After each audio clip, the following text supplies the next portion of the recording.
Cancer healer centre, a new beginning. महिनाभरानंतर प्रशांत कोरटकरला तेलंगणामधून अटक. उद्या कोल्हापूर कोर्टात हजर केलं जाणार. छत्रपती शिवरायांच्या अपमानासह इतिहास अभ्यासक इंद्रजित सावंत धमकी प्रकरणी कोरटकरवर गुन्हा. विकृत इतिहास सांगणाऱ्या व्यक्तीला अटक झाली याचं समाधान, मात्र या चिल्लर माणसाला अटक करायला एवढा वेळ कसा लागू शकतो? इतिहास अभ्यासक इंद्रजित सावंत यांचा सरकारला सवाल. सरकारला महापुरुषांचं अवमूल्यन करायचंय. सरकार पाठीशी होतं म्हणून पळून गेल्यानंतर कोरटकरला अटक. आरोपींना राजाश्रय असल्यानं मुजोरी सुरू. सुषमा अंधारेंसह जितेंद्र आव्हाड यांची टीका. सर्वपक्षीय बैठकीत आदित्य ठाकरे आणि एकनाथ शिंदे आमनेसामने. शिंदे खुर्चीवर बसता क्षणी आदित्य ठाकरेंनी तोंड दुसरीकडे फिरवलं. बैठक सुरू झाल्यानंतर आदित्य ठाकरे शिंदेंकडे रोखून पाहतानाही दिसले. एकनाथ शिंदे गुन्हेगार, आमच्या डोळ्याला डोळा मिळवण्याची ताकद कुठल्या गद्दारात नाही.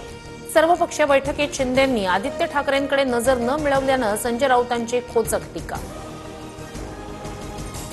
नगरविकास मंत्र्यांनी मुंबईतील रस्त्यांचा घोळ करून ठेवला, मात्र बैठकीच्या शेवटी येऊन थातूरमातूर उत्तरं देऊन गेले. आदित्य ठाकरेंचा उपमुख्यमंत्री एकनाथ शिंदेंवर हल्लाबोल. राज्यात चांगला कारभार चालला की विरोधकांना थातूरमातूर वाटतं.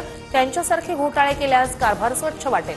शिंदेंवरील टीकेनंतर मंत्री शंभूराज देसाई यांचं आदित्य ठाकरेंना प्रत्युत्तर.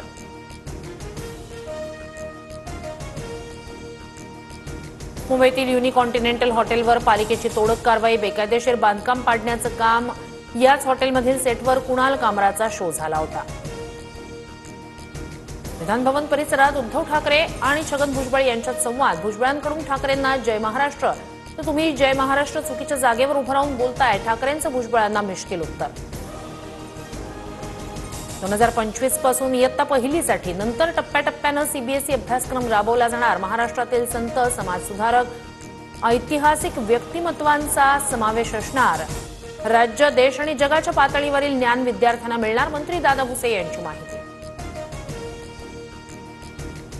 मनसेच्या गुढीपाडवा मेळाव्याचा टीझर प्रदर्शित. 30 तारखेला शिवाजी पार्कवर राज ठाकरेंची तोफ धडाडणार. राज ठाकरे काय बोलणार याकडे लक्ष.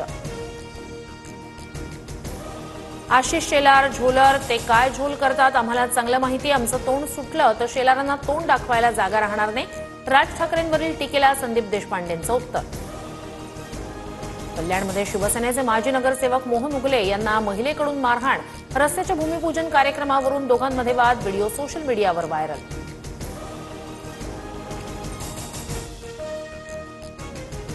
नागपूरची दंगल ही पूर्वनियोजित म्हणता, मग तुम्ही काय हजामत करत होतात का? जयंत पाटलांचा राज्य सरकारला टोला. सोलापुरातील अनेक भागात मुसळधार पावसाची हजेरी. जोरदार वाऱ्यामुळे झाडांची पडझड. उकाड्यापासून हैराण सोलापूरकरांना काहीसा दिलासा. आठवड्याभरापासून उन्हाचा पारा 40 अंशांवर.